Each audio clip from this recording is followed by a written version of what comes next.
رسول اللہ صلی اللہ علیہ وسلم نے فرمایا اللہ کی قسم میں تمہارے فقر سے نہیں ڈرتا کہ تم بھوکے ہو جاؤ گے، لیکن میں اس بات سے ڈرتا ہوں کہ دنیا تم پر کشادہ کر دی جائے گی، مال و متاع خوب آ جائے گا جس طرح تم سے پہلے لوگوں پر دنیا کشادہ کی گئی، یعنی انہیں بہت کچھ ملا، تو تم ایک دوسرے سے آگے بڑھنے لگو. یہ چیز ہے ڈرنے کی. یعنی مال کا زیادہ ہونا کوئی نقصان کی بات نہیں ہے، ایز لانگ ایز آپ اس کو حق کے ساتھ لے رہے ہیں اور حق کی جگہ پہ لگا رہے ہیں، ہر ایک کا حق دے رہے ہیں اس میں سے، وہ تو اجر کمانے کا ایک بہت بڑا ذریعہ بن گیا. مشکل کہاں ہے کہ جب مال مقابلے کا ذریعہ بن جائے. فرمایا مجھے اس بات سے ڈر لگتا ہے کہ جب زیادہ آ جائے تو پھر تم ایک دوسرے سے آگے بڑھنے لگو جس طرح وہ ایک دوسرے سے آگے بڑھنے لگے، اور وہ تمہیں غافل کر دے جس طرح اس نے ان لوگوں کو غافل کر دیا تھا. اور جو اللہ سے غافل ہو جائے پھر اس کا انجام کیا ہے؟ جو اپنی آخرت سے غافل ہو جائے، جو مرنے کو بھول جائے، جو قبر کے حساب کو بھول جائے، جو قبر کے کیڑے مکوڑوں کو بھول جائے، اس کا حال کیا ہوگا؟ پھر تو اپنے ساتھ ہی ظلم کر رہا ہے نا، اپنے ساتھ زیادتی کر رہا ہے. ایک اور روایت میں آتا ہے نبی صلی اللہ علیہ وسلم نے فرمایا مجھے تم پر فقر و فاقہ کا اندیشہ نہیں، اس سے میں نہیں ڈرتا، بلکہ مجھے تم پر زیادہ مال جمع کرنے میں لگ جانے کا اندیشہ ہے، کیونکہ پھر وہ ہرس بڑھتی چلی جاتی نا. جو ہم اپنے اخراجات کی لسٹ بڑھاتے ہیں دکھاوے کی اور دنیا میں مقابلے کی، تو پھر ہمارا سارا دھیان اور فوکس کس پہ لگ جاتا ہے؟ مال کمانے پر. اور پھر جب ہم اس پہ لگتے ہیں تو زندگی کے مقصد کو بھول جاتے ہیں کہ اس دنیا میں ہم آئے کیوں تھے، ہمیں کرنا کیا ہے. بحیثیت ایک انسان، بحیثیت ایک مسلمان، بحیثیت ایک امتی کے، ہم تو انبیاء کے وارث ہیں. ہمیں نبی صلی اللہ علیہ وسلم کی امت میں سے ہونے پر بڑا فخر ہوتا ہے اور ہمیں بڑی خوشی ہوتی ہے کہ ہم شکر ہے آپ کی امت میں سے پیدا ہوئے کہ اس کی وجہ سے ہمیں ایک عزت ملی. لیکن کیا واقعی ہمیں عزت ملی ہوئی ہے؟ کیا واقعی قیامت کے دن آپ ہم سے خوش ہوں گے؟ کیا واقعی ہم آپ کی عزت میں اضافہ کر رہے ہیں؟ کیا ہم واقعی آپ کے دین کو بلند کر رہے ہیں جو آپ کا لایا ہوا دین ہے؟ ہم کہاں کھڑے اور اس میں غفلت کیوں ہے؟ کیونکہ ہم دنیا کے پیچھے دوڑ رہے ہیں. فرمایا اور مجھے تم پر غلطی کا اندیشہ نہیں بلکہ مجھے تم پر جان بوجھ کر گناہوں میں ملوث ہونے کا اندیشہ ہے. کیونکہ جب توجہ آخرت سے ہٹ جائے گی اور دنیا سامنے آ جائے گی تو پھر انسان اسے پانے کے لیے ہر طرح کے غلط کام شروع کر دے گا. اور پھر جب انسان فضول خرچی کرتا ہے، حد سے بڑھتا ہے، اسراف کرتا ہے، تو اس سے بہت سارے نقصانات ہوتے ہیں انسان کے. یعنی یہ فضول خرچی ایسی نہیں کہ بس ٹھیک ہے وقتی طور پہ مال چلا گیا، نہیں، مال تو جاتا ہی جاتا ہے، وہ تو ایک الگ نقصان ہے. کیونکہ اگر وہ اس رستے میں نہ جاتا، اس نالی میں نہ بہتا تو کسی اور اچھے کام میں لگتا جو ہمارے آخرت کے درجات بلند کرنے کا ذریعہ بنتا. لیکن جب ادھر چلا گیا تو اس کے کئی طرح کے نقصان ہوئے. نمبر 1، رسول اللہ صلی اللہ علیہ وسلم نے فرمایا تمہارے اوپر دنیا یقیناً برسا دی جائے گی، بہت کچھ مل جائے گا تمہیں، یہاں تک کہ تم میں سے کسی ایک کے دل کو کوئی چیز ٹیڑھا نہ کرے گی مگر دنیا کی مزید طلب. یعنی اور زیادہ انسان طلب کرتا جائے گا اور اس طلب میں دل ٹیڑھا ہو جائے گا، اور دل ٹیڑھا ہو جائے تو ہر چیز ٹیڑھی ہو جاتی، اس انسان کا کوئی کام پھر سیدھا نہیں رہتا. زیادہ مال کی طلب دلوں کو ٹیڑھا کرنے کا باعث بنتی ہے. اور آپ دیکھیے کہ کوئی چیز جب ٹیڑھی ہو جائے، مثلا یہ گلاس ہی ٹیڑھا ہو جائے تو اس میں فل کیپیسٹی پانی نہیں آئے گا. پھر آخرت کے درجات میں کمی. ابن عمر رضی اللہ عنہما نے فرمایا بندہ دنیا میں سے جو کچھ حاصل کرتا ہے اللہ کے ہاں اس کے اتنے ہی درجات کم ہو جاتے ہیں، اگرچہ وہ اللہ کے ہاں معزز ہوتا ہے. یعنی اللہ کے ہاں اس کا مقام ہے لیکن درجوں میں کمی ہو گئی. کیوں؟ کیونکہ جو کچھ اس نے پایا، جو کچھ اس کو ملا، اس نے اسے حق کی راہ میں نہیں لگایا، نہ حق میں لگایا، اور مزید کی اور طلب ہے اور خواہش ہے. پھر بعض اوقات وہ طلب اتنی زیادہ ہو جاتی ہے، وہ شہوت کا درجہ اختیار کر جاتی ہے، حتیٰ کہ انسان دنیا کے بدلے دین کا سودا کر دیتا ہے. سودا کا مطلب ایکسچینج کرنا، یعنی آپ دین کا رستہ چھوڑ کے، دین کا کام چھوڑ کے دنیا کے کاموں میں لگ گئے. رسول اللہ صلی اللہ علیہ وسلم نے فرمایا لوگ معمولی دنیاوی ساز و سامان کے بس اپنے دین کو فروخت کر دیں گے، یعنی کہ دین کے شعار ہوں یا عبادات ہوں یا کوئی بھی جو ان کی ذمہ داریاں ہوں، اس کے بدلے وہ دنیا کے پیچھے دوڑنے لگے. اور پھر خاص طور پر آپ دیکھیے کہ قرآن مجید میں اللہ سبحانہ وتعالیٰ جو مصرف کے لیے شدید وعید سناتا ہے، سورۃ طٰہٰ کی آیت نمبر 124 سے 127 کا سب سے بڑا نقصان یہ ہوتا ہے کہ انسان اللہ کی یاد سے منہ موڑ لیتا ہے، اس کی یاد میں کمی ہو جاتی ہے، انسان غافل ہونے لگتا ہے، غفلت کا شکار ہو جاتا ہے. اور جو غافل ہو جائے اس کا نقصان کیا ہے وہ اس آیت کے ترجمے میں دیکھیے. فرمایا اور جو میری یاد سے منہ موڑے گا تو اس کی زندگی تنگ ہو جائے گی اور قیامت کے دن ہم اسے اندھا کر کے اٹھائیں گے. وہ کہے گا اے میرے پروردگار تو نے مجھے اندھا کر کے کیوں اٹھایا حالانکہ دنیا میں میں آنکھوں والا تھا. اللہ تعالیٰ فرمائے گا جس طرح ہماری آیات تمہارے پاس آئیں تو تم نے انہیں بلا دیا. ہماری آیات آئیں، قرآن پڑھا، پڑھ کے بلا دیا کہ کس وقت کیا عمل کرنا تھا، اسی طرح آج تو بھی بلا دیا جائے گا. اور جو شخص بھی حد سے بڑھ جائے اور اپنے پروردگار کی آیات پر ایمان نہ لائے، یعنی ان کو سنجیدگی سے نہ لے، ان پہ عمل نہ کرے، ہم اسے اسی طرح سزا دیں گے کہ قیامت کے دن وہ اندھا اٹھے گا. اور آخرت کا عذاب تو شدید اور باقی رہنے والا ہے. قرآن مجید کے اگر آیات پر آپ غور فرمائیں تو آپ کو پتہ چلے گا کہ بہت دفعہ جہاں سزا کی بات ہوتی ہے وہ عمل سے بڑی مشابہ ہوتی. انسان جس طرح کا عمل کرتا ہے قیامت کے دن اسی قسم کی سزا اس کو ملے گی. اب یہاں اس کو اندھا کر کے اٹھائے جانے کا مطلب کیا ہے کہ دنیا میں وہ بلائنڈ رہا، اندھا رہا، اس نے حق کو نہیں دیکھا، اللہ کی بات کو بھول کر خواہشات اس کے اوپر آ گئی. جیسے عام طور پہ آپ دیکھیے صرف دین کے معاملات میں نہیں، دنیا کے معاملات میں بھی جب کسی انسان پر خواہش نفس غالب آتی ہے تو وہ اس کو اندھا کر دیتی. مثلا کسی چیز کی محبت اس کو اندھا کر دیتی. مثلا بعض اوقات اولاد کی محبت انسان کو اندھا کر دیتی، اسے کوئی اور نظر نہیں آتا. پھر شوہر کی محبت، بیوی کی محبت ماں باپ کے حقوق دینے سے اندھا کر دیتی. اسی طرح بعض مثلاً آپ نے دیکھا ہوگا کہ بچے ایسے راہ جاتے کسی لڑکی کی محبت میں مبتلا ہو گیا، وہ سارے خاندان کی عزت کو داؤ پہ لگانے کو تیار. ماں باپ دیکھ رہے ہیں کھلی آنکھوں سے کہ یہ گزارا نہیں ہونے والا، یہ میچ نہیں بنتا، لیکن وہ جو وقتی طور پر ایک دل میں آ گئی ہے بات، اس کی وجہ سے وہ بلائنڈ ہو چکے ہیں، انہیں کسی کی بھی پرواہ نہیں کہ ماں باپ کی عزت جاتی ہے یا کوئی اور نقصان ہوتا ہے، دنیا کا ہوتا ہے یا آخرت کا ہوتا ہے. بالکل ٹوٹل بلائنڈ. ماں باپ ان کو سمجھاتے ہیں، دکھاتے ہیں، انہیں بتاتے ہیں کہ دیکھو یہ سامنے کیا آ رہا ہے، کیا کیا نقصان، انہیں کوئی سمجھ نہیں آتی. کہتے ہیں ہم نے کوئی دوسری بات ہی نہیں سوچنی، ادھر ہی شادی کرنی. اور کتنی دفعہ ایسے ہوتا ہے. اور آج کل تو یہ چیز اتنی عام ہو گئی ہے کہ ایسی پسند کی شادیوں کا نتیجہ کیا نکلتا ہے، وقتی طور پہ کر لیتے، بعد میں کھیل سمجھ کے بات ختم. جتنا کھیلنے کو دل تھا کھیل لیا، اور اس کے بعد دل بھرا تو اٹھا کے ایسے پھینک دیا جیسے کوئی چیز ہی نہ ہو. لیکن یہ سب کچھ کیا ہوتا ہے کہ جب انسان عقل سے کام نہیں لیتا، اندھے پن کا شکار ہو جاتا ہے. اسی طرح انسان کو نظر آ رہا ہوتا ہے کہ اس کو اللہ کا حکم مانا ہے، اپنے مال کی زکات دینی ہے، یا رشتے دار کو حق دینا ہے، یا غریبوں مسکینوں کو دینا ہے، یا اوروں کو دینا ہے، لیکن اس کو کوئی نظر نہیں آتا. نہ کوئی بھوکا نظر آتا، نہ پریشان نظر آتا، نہ کوئی مقروض، نہ کوئی بیمار، کوئی نظر نہیں آتا. اس کو کیا نظر آتا ہے کہ میں نے اپنی خواہش کیسے پوری کرنی ہے، میں نے اپنی زندگی کس طرح عیش و عشرت میں گزارنی ہے، صرف اپنی ذات، باقی سب سے بلائنڈ. تو یہ جو کسی بھی چیز کی محبت ہوتی ہے انسان کو اندھا کر دیتی. دنیا کی محبت بھی، مال کی محبت، خواہشات کی محبت، اور اسی طرح اسراف اور دنیاوی رنگ اور زینت جو ہے یہ انسان کو اصل چیز سے غافل کر دیتے. تو قیامت کے دن اسی وجہ سے اس کو اٹھایا بھی اندھا جائے گا، کیونکہ وہ دنیا میں اندھا بن کے رہا. پھر آپ دیکھیے کہ یہ جو اسراف ہوتا ہے یہ صرف شادی کے موقع پہ نہیں ہوتا، یہ ایک مزاج بن جاتا ہے انسان ہر چیز میں یہ کرنے کے لیے کہ میں بہت سخی ہوں، زیادہ ضرورت خرچ شروع کر دیتا ہے. مثلا یہ اسراف پانی میں بھی ہوتا ہے. ہم مثلا وضو کر رہے ہیں یا گاڑی دھو رہے ہیں یا برتن ہی دھو رہے ہیں، تو آپ نے دیکھو کہ بعض لوگ ٹیپ کھول کے بھول جاتے ہیں کہ اسے بند بھی کرنا ہے، حالانکہ پتہ ہے کہ بھائی زیادہ ضرورت خرچ کرنا، چاہے پانی ہو، حساب ہوگا اس کا. تھوڑے سے اگر کھولنے سے کام چلتا تو تھوڑا نہیں کھولیں گے، اس کو فل کھول کے. پھر اسی طرح ٹیشو پیپر اگر ایک سے کام چلتا تو ایک نہیں، ایک وقت میں 3-4 اٹھائیں گے. کیا بھی ہمارے کو گھر میں کمی ہے، ہم ایک ڈبہ اور لے آئیں گے؟ نہیں. بات یہ نہیں کہ آپ کتنے ڈبے لا سکتے، آپ گھر بھر لیں چاہے ڈبوں کا، لیکن آپ کو اجازت اتنی ہے کہ جتنی آپ کی ضرورت ہے، فضول کی نہیں، زائد کی نہیں. اس طرح کپڑے بنانے، اسی طرح کھانا ہے، یہ سب چیزیں ضرورت پر پکڑ نہیں ہے. اصل پکڑ ہے جب انسان ضائع کرتا ہے کسی بھی چیز کو. مثلا نبی صلی اللہ علیہ وسلم نے جو ہمیں تعلیم دی ہے اس سے یہ پتہ چلتا ہے کہ اگر کوئی وضو کر رہا ہے اور دریا کے کنارے بھی ہے، نہر کے کنارے بھی ہے، تب بھی وہ اتنا پانی اس سے لے جس سے وضو کافی ہو جائے. یعنی صرف اس لیے نہیں اس کو ضائع کرنا شروع کر دے یا اسے ضرورت سے زیادہ. یہ ایک مثال کے طور پہ بات سمجھائی گئی کہ میرے پاس تو نہر ہے، تو مال کی اگر نہر بھی ہو تو بھی اتنا استعمال کریں جتنا آپ کو ضرورت ہے.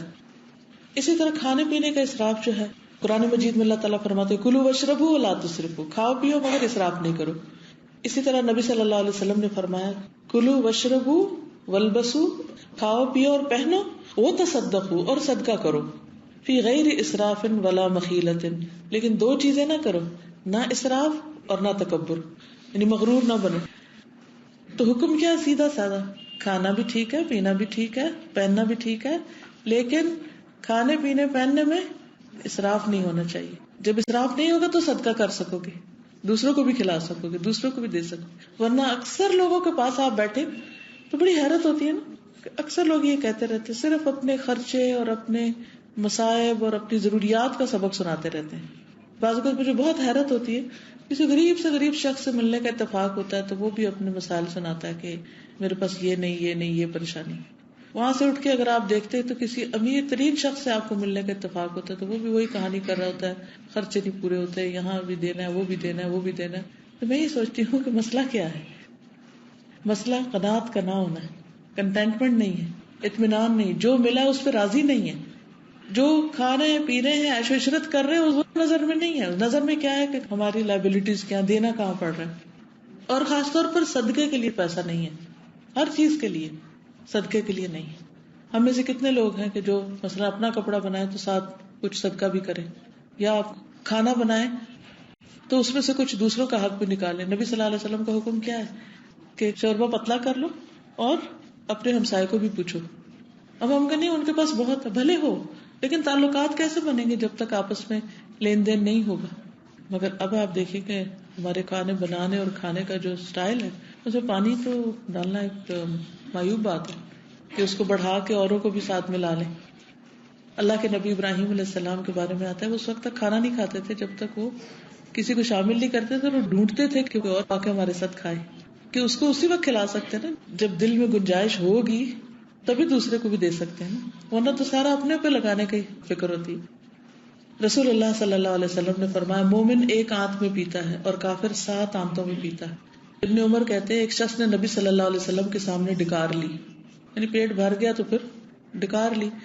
آپ نے فرمایا اپنی ڈکار کو ہم سے دور رکھو، کیونکہ دنیا میں زیادہ پیٹ بھر کے کھانے والے قیامت کے دن سب سے زیادہ بھوکے رہیں گے.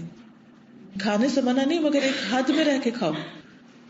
رسول اللہ صلی اللہ علیہ وسلم نے فرمایا ان قریب میری امت میں ایسے لوگ ہوں گے جو طرح طرح کے کھانے اور رنگ برنگے مشروب طلب کریں گے، طرح طرح کے کپڑے پہنیں گے اور گفتگو میں بے احتیاطی کریں گے. بات کرتے ہوئے نہیں سوچیں گے کہ کس کا دل دکھا رہے، کس کو تانا دے رہے، کس کی غیبت کر رہے، کسی کا مذاق اڑا رہے ہیں. اور طرح طرح کی سواریوں پہ سوار ہوں گے. وہ میری امت کے بدترین لوگ ہوں گے، یعنی ویسے ان کے پاس کرنے کا کوئی کام نہیں ہوگا. ان کی ساری توجہ کس پہ؟ نئے ماڈل کی گاڑی ہو اور طرح طرح کے لباس ہوں، ہر نیا آنے والا کپڑا ہم ٹرائی ضرور کریں. پھر اس طرح کھانوں میں بھی بہت ورائٹی ہو. ٹھیک ہے اللہ نے حلال طیب ہمارے لیے جائز کیا ہے، اعتدال سے جو ہی ہٹتا ہے انسان اور دوسری طرف جاتا ہے تو وہاں پکڑ ہونی شروع ہو جاتی. اب دیکھیے کہ دنیا میں ہم بعض اوقات ٹیکس سے بچنے کے لیے کیا کیا چھپاتے ہیں آمدنی میں سے، لوگ بہت کچھ کرتے ہیں، لیکن اللہ کے یہاں وہ تو آپ کے پاس جو کچھ ہے سب اس کے ریکارڈ میں، وہاں سے تو نہیں چھپا سکیں گے. تو اس لیے بہت ضروری ہے کہ یہ دیکھ لیں کہ ہم جو کما کے خرچ کر رہے ہیں اس کا حساب کیا دیں گے.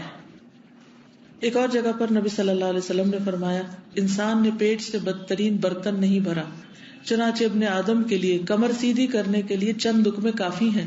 اگر اس سے زیادہ کھانا ہی ہو تو پیٹ کے 3 حصے کر لے، ایک کھانے کے لیے، دوسرا پانی کے لیے، تیسرا سانس لینے کے لیے. حضرت انس فرماتے ہیں کہ آپ صلی اللہ علیہ وسلم اللہ تعالیٰ سے جا ملے اور آپ نے کبھی مسلم بھونی ہوئی بکری نہیں دیکھی کہ پوری کی پوری بکری بھون کر یا وہ روسٹ کر کے آپ کے سامنے رکھ دی جائے. پھر اسی طرح دیکھیں کہ کھانے کے علاوہ لباس کا اسراف جس پہ پہلے بھی بات ہوئی. ابن عباس کہتے ہیں جو تمہارا جی چاہے کھاؤ اور جو جی چاہے پہنو، مگر 2 باتوں سے ضرور بچو، اسراف اور تکبر. یعنی پہن کے انسان کے اندر یہ خیال نہ آئے کہ میں سب سے اچھا لگ رہا ہوں اور دوسرے سب جو ان کو پہننے کا طریقہ نہیں آتا، یہ دوسروں کا لباس گھٹیا ہے. یعنی تکبر نام ہی اس چیز کا کہ انسان اپنے آپ کو دوسروں سے زیادہ بہتر سمجھے. اور یہ خیال کب آتا ہے انسان کے اندر؟ جب وہ واقعی بہت کوشش کر کے ہر ایک سے منفرد نظر آنے کی کوشش میں ہوتا ہے، بہت زیادہ مہنگی چیزوں کی طرف جاتا ہے تاکہ کوئی میرے مقابل کرنا خرید سکے. اسی لیے بہت سے لوگ ایسی معلومات کسی کو دیتے بھی نہیں. نبی صلی اللہ علیہ وسلم نے فرمایا اس بال یعنی حد سے زیادہ کپڑا لٹکانا. اب آپ دیکھیں کہ ہمارے بازو کے دوپٹے یا چادریں جو 3-3 گز کی بن رہی، جن کو ہم نے سر پہ اوڑھنا بھی کوئی نہیں، صرف ایک کندھے پہ لٹکانا ہے، یا پھر کپڑا ایسا کہ جس میں بس کپڑا لپیٹا ہوا ہی ہے اوپر، پھر بھی ننگے ہو رہے ہیں. سلیو لیس ہے لیکن باقی سارا آگے پیچھے جھالر لگا لگا کے ضائع کیا ہوا ہے۔ تو آپ نے فرمایا کہ کپڑا لٹکانا، تہبند، قمیض اور پگڑی سبھی میں ممنوع ہے۔ کسی بھی چیز میں ضرورت سے زائد کپڑا استعمال کرنا منع ہے۔ جس نے تکبر سے ان میں سے کچھ بھی لٹکایا تو قیامت کے دن اللہ تعالیٰ اس کی طرف نظر بھی نہیں کرے گا، اور اگر اللہ تعالیٰ ہی ناراض ہے تو پھر اتنے خوبصورت کپڑے پہن کے کس کی نگاہوں میں جچ رہے ہیں ہم۔ ابو ہریرہ کہتے ہیں کہ رسول اللہ صلی اللہ علیہ وسلم نے فرمایا، ایک شخص 2 چادریں پہن کے اکڑ کے چل رہا تھا اور اپنے جی میں اترا رہا تھا تو اللہ تعالیٰ نے اسے زمین میں دھنسا دیا۔ اب وہ قیامت تک مسلسل زمین میں دھنستا چلا جا رہا ہے۔ قارون کی طرف اشارہ ہے، یا کوئی اور بھی شخص اس کے علاوہ ہو سکتا ہے۔ بہرحال اصل چیز کیا ہے کہ وہ تکبر اللہ کو پسند نہیں آیا۔ رسول اللہ صلی اللہ علیہ وسلم نے فرمایا، جو شخص تواضع کی نیت سے اچھے کپڑے پہننے کی قدرت کے باوجود سادہ لباس اختیار کرے، اس کے پاس ہے بہت کچھ، بعض اوقات ہم کہتے ہیں نہیں ہمارے لیے اسراف نہیں کیونکہ اللہ نے ہمیں بہت دیا ہے، تو اس کا بھی آپ دیکھ لیجئے کہ جس کے پاس ہے طاقت، بہت کچھ ہے پہننے کو، لیکن پھر بھی وہ اسراف سے بچتا ہے، تو اللہ تعالیٰ قیامت کے دن ساری مخلوق کے سامنے اسے بلا کر یہ اختیار دے گا کہ وہ ایمان کے جوڑوں میں سے جسے چاہے پسند کر لے۔ یعنی اللہ تعالیٰ اس کے اس صبر یا اس تواضع کا بہترین بدلہ قیامت کے دن دے گا، وہ دن کہ جب ہر ایک کو چھوٹی سے چھوٹی چیز کی بھی ضرورت ہوگی۔ پھر اسی طرح بناوٹ، سجاوٹ، میک اپ میں اسراف۔ یہ بتائیے کہ ایک دفعہ بیوٹی پارلر جانے کا کیا ریٹ ہے؟ 20,000 سے سٹارٹ کر رہے ہیں۔ اب 20,000 سے اگر سٹارٹ کر رہے ہیں تو اس 20,000 کو کتنے دن آپ اپنے منہ پہ رکھتے ہیں؟ اگلی ہی نماز میں جب آپ نے منہ دھو دیا تو 20,000 کہاں گئے؟ اب آپ دیکھیے کہ بحیثیت ایک مسلمان وضو تو کرنا ہی ہے نا، اگر چلو 20 نہیں 5 بھی لگا لیے اور نیکسٹ آپ وضو کر کے وہ 5 آپ سنک میں بہا کے آ جاتے، کیا جواب دیں گے؟ سوچے نا ذرا، غور تو کریں۔ ہم کہتے نہیں یہ آپ تو ایکسٹریمسٹ ہو گئے، آپ تو ہمیں کیا باتیں بتا رہے ہیں، اس کا مطلب ہے سارا ہم یہ اپنا آپ سجانا بنانا چھوڑ۔ وہ عورت ہی کیا جس کو اپنے سجانے کا نہیں پتا، کہ وہ خود اپنے آپ کو بھی نہیں سجا سکتی، وہ اپنے سجائے جانے کے لیے بھی دوسروں کی محتاج ہے۔ ٹھیک ہے کہیں ضرورت ہوتی ہے انسان کو کسی کی مدد کی تو وہ لی جا سکتی ہے، لیکن آپ وہ بن جائے جو آپ ہیں ہی نہیں، تو یہ ایک دھوکہ بھی اس میں آ جاتا ہے کہ آپ کی شکل ہی بدل جائے، آپ کا حلیہ ہی بدل جائے، یہ تو دھوکہ دینے میں آ گیا۔ دھوکہ دینا اور بھی زیادہ غلط بات۔ اس میں آپ دیکھیے کہ اصل حسن جو ہوتا ہے نا وہ اخلاق کا ہوتا ہے، اصل حسن ایمان کا ہوتا ہے۔ جس کے اندر ایمان ہو اس کے چہرے پہ ویسے ہی چمک آ جاتی، اگر آپ کے دل میں سچائی ہے تو اس کا نور خود باہر شعائیں پھوٹ رہی ہوں گی اس کی، تو ہم اندر ٹھیک کر لیں تو باہر خود ہی خوبصورت ہو جائے گا۔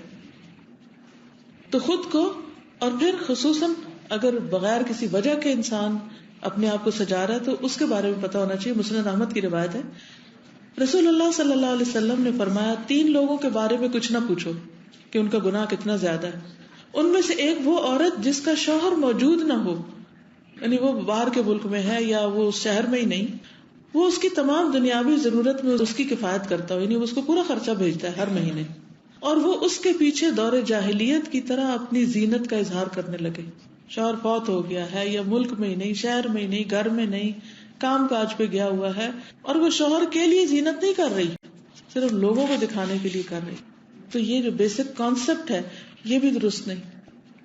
عموماً شوہر کی نیچر میں یہ ہوتا ہے کہ اس کو نظر نہیں آتا، یہ شیطان اس کے آنکھوں پہ پردہ ڈال دیتا ہے کہ بیوی کتنی بھی خوبصورت ہو کے بیٹھے تو وہ اپریشیٹ کرنا بھول جاتا ہے، یا وہ اس کو اتنا خوبصورت دکھائی نہیں دینے دیتا جتنا اس کو باہر کی عورتیں خوبصورت نظر آتی۔ عام طور پہ بہت سی عورتیں یہ کہتی ہیں کہ اگر ہم نہیں سجیں گے تو ہمارے میاں باہر دیکھیں گے، یہ ایک بڑا جواز عذر ہوتا ہے۔ چلو کسی حد تک آپ نے کر لیا اس کے لیے کوشش، اور شوہر کے لیے اچھا بننا بھی چاہیے، لیکن اس عورت کے پاس کوئی جواز ہی نہیں جس کا شوہر ہی نہیں ہے، اور پھر وہ بیچارہ اس کو دے بھی سب کچھ رہا ہے اور وہ اسی کے حق میں کمی کر رہی ہے، اور شوہر کے لیے سجنے بجنے کے بجائے وہ باہر کے مردوں کے لیے بازار جاتے ہوئے، پارٹیوں میں جاتے ہوئے، ایسی جگہوں پہ جاتے ہوئے جہاں سارے مرد اس کو دیکھیں گے وہاں سج بن کے جا رہی ہے، تو اس کے تو کوئی جواز قرآن و سنت میں کہیں بھی نہیں ہے۔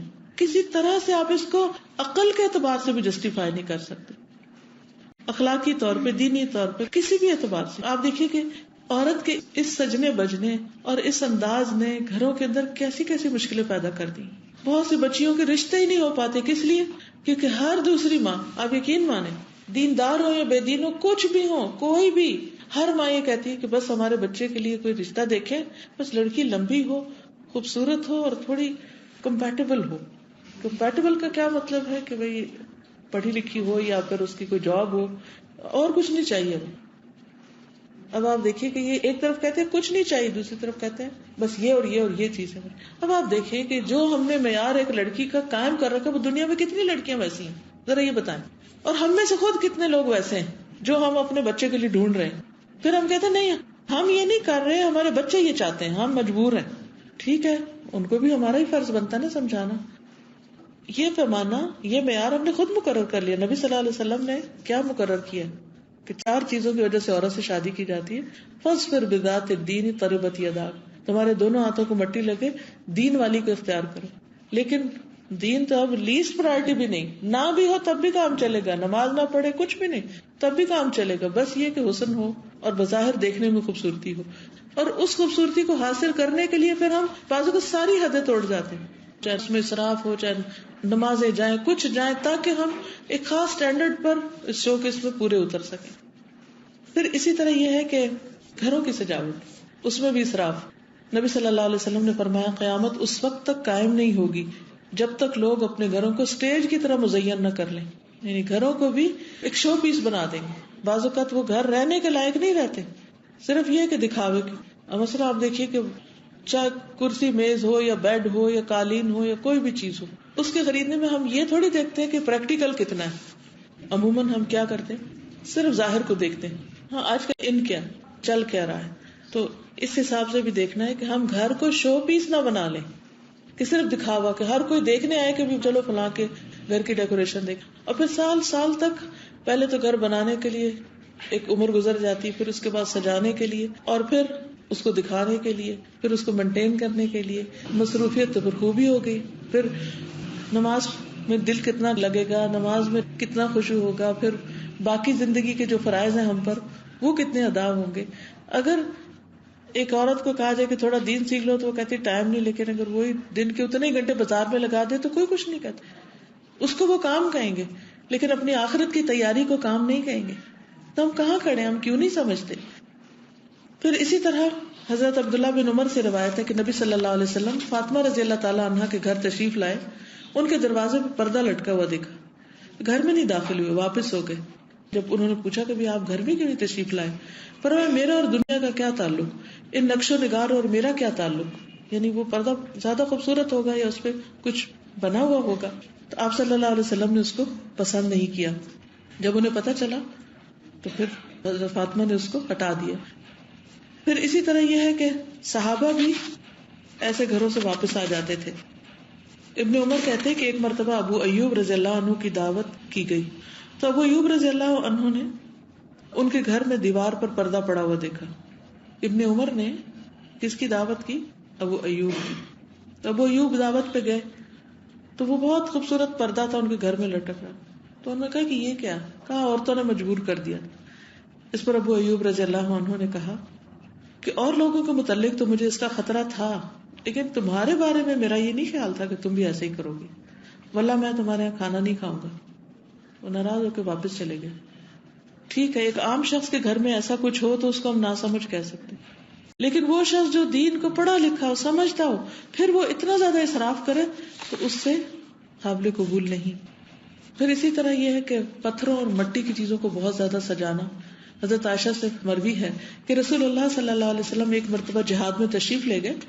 میں نے ایک نقش و نگار والا کپڑا لکڑی کے دروازے پر لٹکا دیا. جب آپ تشریف لائے اور پردے کو دیکھا تو میں نے آپ کے چہرے پر ناپسندیدگی دیکھی. آپ نے فرمایا اللہ ہمیں یہ حکم نہیں دیتا کہ پتھروں اور مٹی کو کپڑا پہنائے. پردہ پردے کے لیے تو لٹکایا جا سکتا ہے, لیکن صرف اس لیے کہ وہ ایک خوبصورت سین پیش کرے تو وداؤٹ اینی پرپز نہیں ہونا چاہیے. ہاں آپ نے اگر مثلاً ایک ساؤنڈ پروف کمرہ بنانا ہے یا آوازوں کو کم کرنا ہے, اس صورت میں اگر آپ ایسا وال پیپر لگا لیتے ہیں کہ جس سے کمفرٹ ہو جائے یا آپ کا مقصد ہے وہ پورا ہو جائے, لیکن محض دکھاوے کے لیے ایسی چیزیں ان کا کوئی جواز نہیں. رسول اللہ صلی اللہ علیہ وسلم نے فرمایا ہر تعمیر اپنے مالک کے لیے باعث وبال ہے, مگر وہ جس کے بغیر چارہ نہ ہو, کہ جو ضرورت کی. یعنی گھروں کی تعمیر بھی اور کسی بھی جگہ کی ضرورتاً اگر کچھ بنایا جا رہا ہے تو ٹھیک ہے, جسٹیفائڈ ہے, لیکن اگر صرف دکھاوے کے لیے تو وہ نہیں. پھر اسی طرح یہ ہے کہ مال خرچ کرنے کا معاملے میں, خواہ وہ نیکی کے کام ہی کیوں نہ, اس میں بھی اعتدال کی ضرورت ہے. قرآن مجید میں سورۃ الفرقان میں اللہ تعالیٰ اپنے خاص بندوں کی صفت بیان کرتے ہوئے فرماتے ہیں 67 آیت میں، والذین اذا انفقوا لم يسرفوا ولم يقتروا وكان بين ذلك قواما. والذین اذا انفقوا لم يسرفوا، اور وہ لوگ جو خرچ کرتے ہیں تو اسراف نہیں کرتے اور نہ بخل کرتے ہیں، بلکہ ان کا خرچ ان دو انتہاؤں کے درمیان اعتدال پر ہوتا ہے. یعنی اللہ کے جو پسندیدہ بندے ہیں وہ ہر معاملے میں اعتدال سے کام لیتے ہیں، حتیٰ کہ مال کے خرچ کرنے میں بھی. رسول اللہ صلی اللہ علیہ وسلم نے فرمایا ان اللہ کرہ لکم ثلاثا، کہ اللہ تعالیٰ تمہارے لیے 3 چیزوں کو ناپسند کرتے. وہ کیا ہیں؟ نمبر 1 قیل وقال، کہا گیا اور اس نے کہا. He said, she said. He said, she said. قیل وقال. واضاعۃ المال، اور مال ضائع کرنے کو. وکثرت السؤال، اور بہت زیادہ سوال کرنے کو. اگر آپ کو یہ پتا چلے کہ کوئی آپ کی پسندیدہ ہستی جیسے دنیا میں آپ کی کسی بات سے خفا ہے، نالا ہے، تو آپ کے دل کا کیا حال ہوتا ہے؟ آپ کو کوئی خوشی نہیں رہتی. مثلا اگر آپ نے سارا دن اچھا سا کھانا بنایا محنت کر کے اور شام کو شوہر کو پسند ہی نہیں آیا، یا آپ نے کوئی اچھا کپڑا پہنا اور اس نے دیکھا ہی نہیں، یا آپ نے کوئی بات کی اور اس کو پسند ہی نہیں آئی، تو ذرا سوچ کے مجھے بتائیے آپ کے دل کا کیا حال ہوتا ہے. آپ اپنے شوہر کو چاہتے ہیں، آپ اس سے محبت رکھتے ہیں، لیکن وہاں کیا حال ہے کہ وہ آپ سے محبت کا اظہار نہیں کرتا، یا وہ آپ کی کچھ باتوں پر تنقید کرتا ہے، یا وہ آپ سے بات ہی نہیں کرتا. اگر کوئی وجہ نہیں تب بھی بلا وجہ گھر آیا اور اس نے کوئی بات نہیں کی، آپ سے سلام نہیں کیا، دن کیسا گزرتا ہے؟ لاس فیلنگ ہوتی ہے کہ کیا ہوا، گھر کا ماحول ہی سارا خراب ہو جاتا ہے. حالانکہ وجہ کوئی نہیں ہوتی، ہو سکتا ہے اس کے ذہن پہ کوئی بات ہو سکتا ہے اس نے سلام کیا ہو اور ہمیں سنا نہ ہو، کچھ بھی ہو سکتا ہے. لیکن ہم کہتے ہیں ایسا کیوں ہوا. اسی طرح صرف شوہر نے، کوئی بھی جو آپ کا پسندیدہ انسان ہے، اگر اس نے آپ کو دیکھ کے سلام نہیں کیا یا خوش ہو کے نہیں ملا یا اس کے چہرے پہ مسکراہٹ نہیں تھی، تو آپ کا حال کیا ہوتا ہے؟ آپ ایک دم پریشان ہونے لگتے ہیں کہ لگتا ہے کہ ہمارے اس عزیز کو ہم سے کوئی ناراضگی ہو گئی. چھوٹی سی بات پر بھی ہم پریشان ہو جاتے ہیں. یہ تو انسانوں کے معاملے میں ہمارا رویہ ہے کہ جن کو ہم چاہتے ہیں، ہمارا دل چاہتا ہے وہ ہمیں چاہیں. ایسی صورت میں ہمیں کیا کرنا چاہیے؟ اس تکلیف کو ذرا محسوس کریں تب حدیث سمجھ آئے گی آپ کو. کیونکہ ہم سنتے ہیں، پڑھتے ہیں، ہم کہتے ہیں نا ہم تو نہیں کر رہے، کوئی فرق نہیں پڑتا، نو بگ ڈیل. لیکن ایسا نہیں ہے. کسی کا بھی سوچے جس سے آپ کو محبت ہے اور اس کی تھوڑی سی بے رخی ہو گئی ہے، وہ آپ کو دیکھ کے صرف مسکرایا نہیں. اگلا درجہ کیا ہے کہ اس نے کسی چیز پہ ناپسندیدگی کا اظہار کر دیا. مجھے اچھی طرح یاد ہے کہ جب میں کالج میں تھی تو مجھے فلاسفی پسند تھی، تو میں نے بی اے میں سبجیکٹ رکھ لیا فلاسفی، لیکن میرے والد کو پسند نہیں.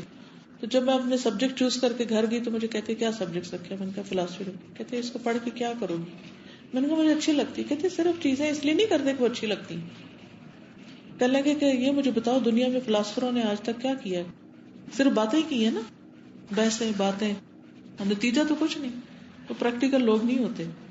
اب ادھر سے میری ٹیچر کہیں کہ نہیں تمہارے جیسے اسٹوڈنٹ جو فلاسفی پڑھنے والے کم ہوتے ہیں اور تمہارا تو ایپٹیچیوڈ ہے اور ایسا ہے. ادھر سے والد کہیں کہ نہیں اس کا فائدہ نہیں. مجھے پریس نہیں کیا انہوں نے، لیکن انہوں نے صرف خوشی کا اظہار نہیں کیا اور تھوڑی سی مجھے سمجھانے کی کوشش کی. آپ یقین کریں کہ میں نے اس وقت کہا کہ خواہ مجھے کتنی پسند کیوں نہ ہو، میں نہیں رکھوں گی. میں یہ دیکھ ہی نہیں سکتی کہ میرے والد خوش نہ ہو. مجھے ان کو ناراض نہیں کرنا، کیونکہ اس طرح میں کچھ نہیں کر سکتی. صرف ان کی ناخوشی کو سامنے رکھ کے میں نے سبجیکٹ چینج کر دیا. اس کے بجائے میرا خیال عربی رکھ لی میں نے، اور اللہ سبحانہ و تعالیٰ نے اس میں اتنی برکت ڈالی کہ آگے پھر ماسٹرز بھی میں نے اسی میں کیا اور آگے الحمدللہ دین پڑھنے کا بھی موقع ملا. تو ہم کیوں نہیں سمجھتے کہ جس چیز کو اللہ تعالیٰ پسند نہیں کرتے اگر ہم وہ کیے جا رہے ہیں تو ہم کہیں کے بھی نہیں ہیں. کوئی برکت نہیں ہماری زندگی میں. بلیو می، کچھ حاصل نہیں ہے ایسی زندگی سے کہ جس میں اللہ کی رضا نہیں. تو چن چن کے اپنے اندر سے ہمیں وہ باتیں نکال دینی چاہیے. اس حدیث سے کیا پتہ چلتا ہے کہ اللہ کو کیا پسند نہیں؟ 3 باتیں پسند نہیں. 3 باتیں نہیں پسند. نمبر 1 بلا وجہ کی گپ شپ، بیکار بولے چلے جانا، فضول باتیں کیے جانا، بات سے بات بڑھاتے چلے جانا جس کا نتیجہ کچھ بھی نہیں. اگر انسان سوچے بھی بات کیا تھی؟ بات کچھ بھی نہیں ہوتی، کوئی فائدے کی بات اس میں نہیں. کبھی اپنی ذات کی باتیں کرنا، کبھی اس کی بلا وجہ کے تبصرے، قیل وقال.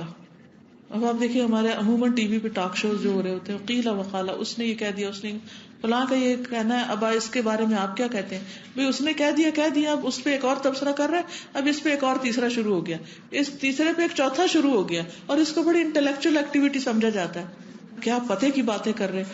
اگر اینڈ آف دا ڈے آپ دیکھیں، ایک ہفتے کے بعد، مہینے یا سال کے بعد دیکھیں، اس کو یہ جو اتنی بڑی بڑی باتیں ہو رہی تھی، اس کے بعد نتیجہ کیا نکلا؟ کچھ بھی نہیں. تو اللہ تعالیٰ کو بیکار کی باتیں، فضول باتیں سخت ناپسند ہے. کبر مقتا عند اللہ ان تقولوا ما لا تفعلون. اللہ کے نزدیک سخت ناپسندیدہ بات ہے کہ تم وہ کہو جو تم کرتے نہیں.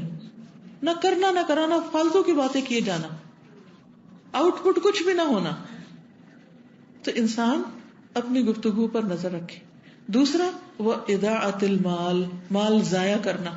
یہ جو میں نے 1,00,000 کے لہنگے کی بات کی ہے نا، یہ ضائع کرنے میں آتا ہے، کیونکہ اس کا مصرف کوئی نہیں سوائے ایک چند گھنٹوں کے دکھاوے کے، مصرف نہیں ہے. ایسی چیزوں پہ ہمیں توبہ کرنی چاہیے کہ ہم نے کیوں ضائع کیا. توبہ کا مطلب ہوتا ہے کہ آئندہ ہم ایسے کاموں میں نہیں شریک، نہ کسی کو مشورہ دینے میں اور نہ کسی کو ایسی چیزوں کی راہ دکھانے میں. تیسری چیز، کثرت السؤال، بیکار کے سوال. یہ کیا ہے، وہ کیا ہے. مثلاً پچھلے دنوں کسی نے بتایا کہ ایک پلین کریش ہوا تھا، اس میں کچھ لوگوں کی ڈیتھ ہو گئی. تو وہ افسوس کرنے کے لیے گئے. وہ کہتے ہیں کہ میں جب وہاں گئی تو وہاں کچھ اور لوگ بھی افسوس کرنے کے لیے آئے ہوئے تھے. اب ایک ماں جس کی بیٹی، اس کا داماد، اس کے بچے، اس کا پورا گھر ختم ہو گیا، کتنے دکھ میں ہو سکتی. لیکن اگر وہ صبر کر رہی ہے تو فضول باتیں کس لیے. اب ان سے پوچھا جا رہا ہے، اچھا ان کے چہرے سلامت تھے، اچھا ان کے اعضاء نظر آ گئے تھے، اچھا وہ پہچانے گئے تھے، اچھا وہ ایسا، اچھا وہ ایسا. ان سوالوں سے کتنی اذیت ہوتی. بھی آپ کو کیا کیوریوسٹی ہے؟ آپ کیا سوچ سکتے ہیں کہ جب جہاز پھٹے تو انسان، ان کے درجے تو ان کی نیتوں کے مطابق، پتہ نہیں اللہ تعالیٰ کتنے بڑے بلند کر دے، اور پیچھے صبر کرنے والوں کے بھی. لیکن ہم جب بیٹھ کے تبصرے کر رہے ہیں اور فضول کے سوال کیے جا رہے ہیں، کیا مقصد ہے ان کا؟ کبھی کسی کے گھر جا کے اس کے بچے نہیں تو ہر وہ قریت کے پوچھنا، بچے کیوں نہیں تمہارے، پھر یہ کیوں نہیں، وہ کیوں نہیں. ٹھیک ہے، تمہارا کوئی قریبی ہمدرد ہے تو بیٹی ہے، بیٹا ہے، اس کے مقام پہ ہے تو آپ پوچھ سکتے ہیں، کوئی مدد کرنے کے لیے یا کوئی دل جوئی کرنے کے لیے یا حوصلہ دینے کے لیے. لیکن بے وجہ جس سے ہمارا کوئی خاص تعلق نہیں، وہ پوچھنا، چاہے اس کے بچے کیوں نہیں، تمہارے کیوں نہیں، اس کی شادی کیوں نہیں ہوئی، اس کا رشتہ کیا ہوا فلاں. اگر انہوں نے بتانا، وہ خود ہی بتا دیں گے. آپ کو کیا کام آپ پوچھیں. لوگوں کی زندگیاں کتنی جیرن ہو جاتی ہیں جب ان سے ایک ہی سوال بار بار کیا جائے. اور کچھ سوال تو اتنے تکلیف دیتے ہیں کہ لوگ بےچارے پھر ملنے جلنے سے بھی رہ جاتے ہیں، کہ منہ چھپاتے پھرتے کہ کیا بتائیں. بعض اوقات بچے کو ایسے غلط کام کر دیتے ہیں کہ ماں باپ منہ دکھانے کے قابل نہیں. بعض اوقات ماں باپ ایسی حرکتیں کر دیتے ہیں کہ بچے منہ دکھانے کے قابل نہیں ہوتے. تو ان کو ایسی باتیں پوچھ کے تو خواہ میں ہم تکلیف دیتے تھے. جو چیزیں نقصان دہ، تکلیف دہ ہیں، اللہ تعالیٰ کو ہرگز پسند نہیں. تو اگر اللہ ہی خوش نہیں تو ساری محفل بھی تالیاں بجائے ہمارے لیے کیا فائدہ. یہ اس طرح کی باتیں اسی لیے ہوتے ہیں نا. ہم کیلو کال کیوں کرتے ہیں، بڑی بڑی باتیں کیوں کرتے ہیں؟ تاکہ لوگوں کی توجہ کھینچیں. ہم بہت اعلیٰ عمدہ لباس کیوں پہنتے کہ لوگوں کی اٹینشن لیں. ہم اسی طرح لوگوں سے سوال کر کر کے، باتیں کر کر کے ان کے ساتھ، یعنی ایک طرح سے اٹینشن سیکر ہوتے ہیں. نتیجہ کیا ہے؟ اللہ تعالیٰ کو سخت ناپسند ہے. ضرورت کی بات کرو، ضرورت کے اپنے دائرہ کار میں رہو، اور ان چیزوں سے پرہیز کرو جس سے اللہ راضی نہیں. پھر اسی طرح یہ جو پیچھے بات ہوئی تھی نا کہ فضول خرچی کرنے والے شیطان کے بھائی ہیں. ایک فضول خرچی یہ ہوتی ہے کہ ضرورت سے زائد خرچ کرنا، اور ایک یہ ہوتا ہے کہ ناحق خرچ کرنا. تو یہ بھی اللہ تعالیٰ کو ناپسند ہے کہ جہاں کرنا نہیں چاہیے، حرام کے کاموں میں، غلط کاموں میں. یعنی کنجوسی اور فضول خرچی کے علاوہ جو کچھ ہے وہ اس میں شامل ہے. پھر اسی طرح یہ ہے کہ ضروریات زندگی میں اسراف. مثلاً کچھ لوگوں کو کریز ہوتا ہے کٹلری خرید گھر بھر دیتے ہیں. کیا ہے، میری بڑی ویکنیس ہے، میں جس ملک میں جاتی ہوں مجھے اچھی کٹلری نظر آ جائے تو میں ضرور خرید لیتی ہوں. اسی طرح کچھ لوگوں کو کراکری خریدنے کا شوق ہے، کچھ کو اسی طرح اور چیزوں کا. اگر دیکھا جائے تو صرف سٹور بھرے ہوئے ہیں، کچھ استعمال کچھ نہیں، خریدے جا رہے ہیں. کیا ہے؟ بس شوق ہے شاپنگ کا، ضرورت کچھ نہیں. گھر میں بور ہو رہے ہیں، چلو بازار چلتے ہیں. بازار گئے، اجی سیل لگی ہوئی، سیل سے کیا پتا کام ضرورت پڑ جائے، وہاں سے خرید کے لے آئے. لا کے کہاں رکھا؟ سٹور میں رکھا. پھر کچھ عرصے کے بعد آؤٹ آف فیشن ہو گیا، چلا گیا. کبھی ہم دیکھیں تو ہمارا کتنا وقت اس میں ضائع ہوتا ہے. پھر ان کو لا کر رکھنے کا وقت, پھر ان کو سنبھالنے کا وقت, کس قدر وقت کے اوپر وقت ضائع کرتے چلے جاتے, جبکہ وہ چیز کام آنی ہی نہیں, نہ کبھی آئی. اگر ہم سب اپنے گھروں کو جا کر دیکھیں کہ آج تک کتنی چیزیں جو کبھی کسی کام نہیں آئی اور نہ آئندہ آنی ہے, تو کیا کر رہے ہیں ہم. پھر گفتگو میں جو اسراف کی بات ہوئی تو ہو بھی گئی, اس میں 2 حدیثیں اور بھی ہیں اور اسی پر اختتام کروں گی. جابر رضی اللہ عنہ سے روایت ہے کہ رسول اللہ صلی اللہ علیہ وسلم نے فرمایا, قیامت کے دن میرے نزدیک تم میں سب سے زیادہ محبوب اور قریب بیٹھنے والے لوگ وہ ہیں جو بہترین اخلاق والے ہیں. سب سے زیادہ ناپسندیدہ اور دور رہنے والے لوگ وہ ہیں جو زیادہ باتیں کرنے والے ہیں, بلا سوچے سمجھے, بلا احتیاط بولنے والے اور تکبر کرنے والے. یعنی یہ قیامت کے دن سب سے دور ہوں گے. پھر گفتگو میں بے احتیاطی. معاذ بن جبل کہتے ہیں, یا رسول اللہ, جو کچھ ہم بولتے ہیں کیا اس پہ بھی ہماری پکڑ ہوگی؟ آپ نے فرمایا, معاذ, تمہاری ماں تمہیں روئے, لوگوں کو ان کے چہروں کے بل جہنم میں ان کی زبان کی کٹی ہوئی کھیتیوں کے علاوہ کوئی اور چیز بھی اوندھا گرائے گی. یعنی انسانوں کی زبانوں کے جو اعمال ہوں گے وہ انسان کے لیے سزا کا باعث بنیں گے. اور پھر بندہ ایک بات زبان سے نکالتا ہے اور وہ سوچتا نہیں, مگر اسی بات کی وجہ سے وہ دوزخ میں اتنی دور پھسل کے گرتا ہے جتنی مشرق و مغرب کی دوری. اس لیے اللہ تعالیٰ سے دعا ہے کہ اللہ تعالیٰ ہمیں ہر چیز میں اعتدال کا راستہ دکھائے اور ہم سے وہ کام لے جو اس کو پسند آئے, وہ ہم سے راضی ہو جائے, ہم اس سے راضی ہوں, دنیا سے اس حال میں رخصت ہو کہ اللہ سبحانہ و تعالیٰ ہم پر نظر کرم فرمائے اور ہمیشہ کی زندگی جس نے کبھی ختم نہیں ہونا وہ ہماری خوشیوں اور اللہ کی رضامندی اور اللہ کے دیدار اور اللہ کے قریب ترین ہونے میں گزرے. اس سے بڑا کوئی مقام نہیں. اللہ سبحانہ و تعالیٰ ہمیں اس سے محروم نہ کرے اور ہماری اصلاح فرما دے. وآخر دعوانا ان الحمد للہ رب العالمین. سبحانک اللہم وبحمدک, اشہد ان لا الہ الا انت, استغفرک واتوب الیک. السلام علیکم.